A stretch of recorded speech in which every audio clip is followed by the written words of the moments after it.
सबसे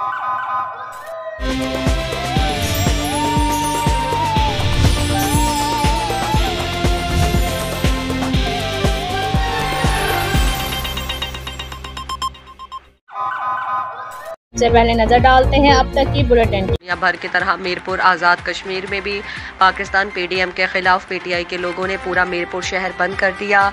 रात की तारीकी में लोगों की बड़ी तादाद सड़कों पर निकल आई। चारों तरफ चौक शहीदा ब्लॉक कर दिया गया। मुकर्रीन ने बुलंदोबाग नारे लगाए। मुकर्रीन का एक ही मुतालबा था कि इलेक्शन करवाओ। इस मौके पर सिटी सदर पीटीआई मीरपुर चौधरी मंशा ने कहा कि हम मुल्क की सलामती पर कोई समझौता नहीं करने देंगे। हम हमेशा पाकिस्तान तहरीक इंसाफ के चेयरमैन इमरान खान के साथ थे और रहेंगे।